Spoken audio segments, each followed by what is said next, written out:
Hello viewers, welcome to Deepsmathematics23. So இந்த வீடியோவில் ratio and proportion time and ஒர்க்குக்கான previous கொஷனோட ரிவிஷன் தான் நம்ம பார்க்க போகிறோம். ஸோ எனக்கான ஃபர்ஸ்ட் கொஷின் வந்து பாருங்கள்.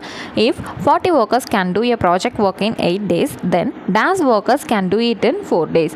40 வேலையாட்கள் ஒரு செயல் திட்ட வேலையை 8 நாட்களில் முடிப்பார்கள் எனில் அதே வேலையை 4 நாட்களில் முடிக்க தேவையான வேலையாட்களின் எண்ணிக்கை என்ன? ஸோ ஃபஸ்ட்டு கம்ப்ளீட்டாக இருக்கக்கூடிய டேட்டாவை நியூமரேட்டரில் போட்டுக்கணும். ஸோ கம்ப்ளீட் ஆகாத டேட்டாவை டினாமினேட்டரில் போட்டுக்கணும். ஸோ இப்படி தான் நம்ம பார்த்துருக்கோம் இல்லைங்களா? சரிங்க, அப்போ கம்ப்ளீட்டாக இருக்கக்கூடிய 40 ஒர்க்கர்ஸ் வந்து 8 நாளில் அந்த வேலையை முடிக்கிறாங்கன்னா இது நமக்கு ஒரு கம்ப்ளீட் டேட்டா. அப்போ 4 நாட்களில் முடிக்கணும்னா அவங்களுக்கு எவ்வளோ ஒர்க்கர்ஸ் தேவைங்கிறது இன்கம்ப்ளீட்டாக இருக்குது. அதை என்ன பண்ணுறோம், கீழே வச்சுக்கிறோம், அவ்வளோதான். சரியா? ஸோ இப்போ இது வந்து 1 4 is 4, 2 4 are 8 ஆச்சு. அப்போ 40 × 2ங்கிறது என்ன வருது, 80 ஒர்க்கர்ஸ் அப்படிங்கிறது நமக்கு ஆன்சராக கிடைக்கிது. ஸோ இது வந்து பார்த்திங்கன்னா ஆப்ஷன் ஏல வந்து இருக்குது, அவ்வளோதான். ஓகேவா? அடுத்தது second question. 12 cows can graze a field for 10 days. 20 cows can graze the same field for dash days.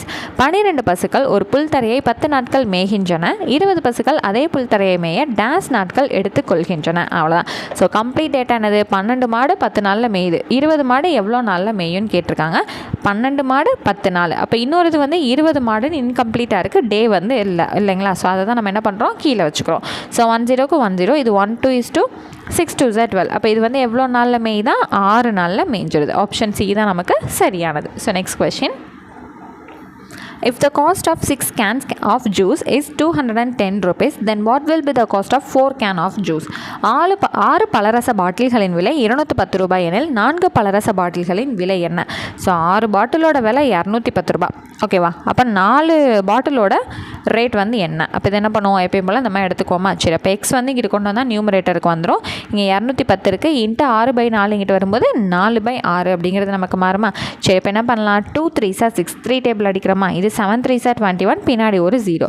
1 2 is 2, 2 2 are 4. So 70 × 2 அப்படிங்கிறது நமக்கு என்ன வரும், 140 rupees அப்படிங்கிறது நமக்கு கிடைக்குமா? அப்போ ஆப்ஷன் டி தான் நமக்கு சரியானது. அடுத்தது fourth question. If the cost of a dozen soap is 396 rupees, what will be the cost of 35 such soaps?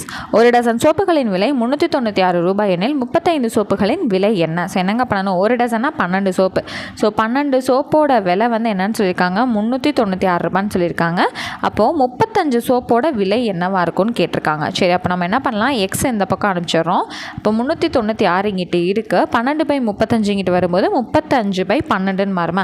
சரி, இப்போ இதை 12வது வாய்ப்பாடில் அடிப்போமா? So 1 12 is 12. இங்கே பார்த்தீங்கன்னா 3 12 are 36, மிச்சம் 3 வரும், மறுபடியும் 3 12 are 36. அவ்வளோதான். இப்போ 33யும் 35 மல்டிபிள் பண்ணுறோம் அப்படின்னா 1155 ரூபாய்னு கிடைக்கும். சரிங்களா? ஸோ 1155 ரூபாய் ஆப்ஷன் ஏல வந்து இருக்குது, அவ்வளோதாங்க. அடுத்தது, if a company pays 6 lakhs for 15 workers for 20 days, how much would it need to pay for 5 workers for 12 days? ஒரு நிறுவனமானது 20 நாட்களுக்கு 15 வேலையாட்களுக்கு 6 லட்சம் தொகையை ஊதியமாக வழங்குகிறது எனில் அந்நிறுவனத்திற்கு 5 வேலையாட்கள் 12 நாட்களுக்கு ஊதியமாக வழங்க எவ்வளவு தொகை தேவை? ஸோ இது வந்து என்னதுங்க, ஆட்கள் நாட்கள் வேலை இந்த தானே. ஸோ ஃபஸ்ட்டு வந்து என்னதுங்க, ஒரு டேட்டா கம்ப்ளீட்டாக இருக்கிறது இந்த பக்கம் நம்ம வச்சுக்க போகிறோம். P1 D1/W1ன்னு சொல்லிட்டு ஃபஸ்ட்டு வந்து என்னது, 15 ஆளுக்கு 20 நாளைக்கு கீழே எவ்வளவு, 6 லட்ச ரூபாய் சம்பளம் தராங்க. அதே போல் 5 ஆளுக்கு 12 நாளைக்கு எவ்வளவு சம்பளம் தருவாங்க? இதான். அப்போ எக்ஸை வந்து இங்கிட்டு கொண்டு வந்துடுவோம், நியூமரேட்டருக்கு வந்துடும். இங்கே 5 × 12ன்னு இருக்குது. இங்கிட்டு வரும்போது 15/20ங்கிறது எங்கே வந்துடும், கீழே வந்துடும். கீழே இருக்கக்கூடிய 6 இங்கே வரும்போது மேலே வந்துடும். சரியா? சரி, இப்போ இதை என்ன பண்ணலாம், 3 5 are 15, 1 5 is 5, இது 1 3 is 3, 2 3 are 6 இல்லையா? இது என்ன பண்ணலாம், 4 டேபிள் போவோமா? 5 4 are 20, 3 4 are 12. சரி, அடுத்து என்ன பண்ணலாம், எதுவும் அடிக்க முடியாது. மேலே வந்து 3 × 2 இருக்குது 6, கீழே வந்து 5 இருக்குது. ஓகேவா? ஸோ இதை வந்து 6 5 இதை வந்து கேன்சல் பண்ணுறீங்கன்னா 1 5 is 5, மிச்சம் 1, பாயிண்ட் வச்சிங்கன்னா 0, 2 5 are 10. அவ்வளோதான். அப்போ என்ன கிடைக்கிது, x = 1.2 lakhs. ஓகேவா? அப்போ ஆன்சர் எங்கே இருக்குது, ஆப்ஷன் ஏல இருக்குது. ஓகேங்களா? அடுத்த question. A and B together can do a piece of work in 16 days and A alone can do it in 48 days. How long will B take to complete the work? A மற்றும் B ஆகிய இருவரும் இணைந்து ஒரு வேலையை 16 நாட்களில் முடிப்பர். A தனியே அந்த வேலையை 48 நாட்களில் முடிப்பர் எனில் B தனியே அந்த வேலையை எத்தனை நாட்களில் முடிப்பர்? ஓகேங்களா? ஸோ இது வந்து நம்ம எப்பயுமே எப்படி எழுதணும், இந்த மாதிரி வந்து எத்தனை நாளில் முடிப்பாங்கன்னு தனித்தனியாக ஏபிசின்னு வரும்போது 1/, அப்படின்னு சொல்லி எடுத்துக்கணும்னு பார்த்துருக்கோம் இல்லைங்களா? ஸோ அப்போது ஏவும் பியும் சேர்ந்து 16 நாளில் முடிக்கிறாங்கன்னா அதை நம்ம சம்மில் ப்ரொசீட் பண்ணும்போது 1/16ன்னு எடுத்துக்கணும். ஏ மட்டும் அந்த வேலையை 48 நாள்னா 1/48ன்னு எடுத்துக்கணும். இப்போ பி கண்டுபிடிக்கணும்னா இந்த ஏ ப்ளஸ் பிலேருந்து ஏவை மட்டும் எடுத்துட்டோன்னா பி வந்து கண்டுபிடிச்சலாமா? ஸோ அதனால தான் ஏ ப்ளஸ் பி மைனஸ் ஏன்னு எடுத்துருக்கோம். அப்போ ஏ ப்ளஸ் பிக்கு 1/16 மைனஸ் ஏக்கு வந்து 1/48. ஸோ இந்த 16 3ஆல் மல்டிபிள் பண்ணால் நமக்கு 48 கிடைக்குமா? இப்போ மேலே கீழே 3ஆல் மல்டிபிள் பண்ணியிருக்கோம். அப்போ மேலே 3 - 1ன்னு கிடைக்குங்க, கீழே ரெண்டும் சேர்த்து 48ன்னு கிடைக்கும். அப்போது 3 - 1ங்கிறது 2, அப்போ 2/48ன்னு இருக்கா?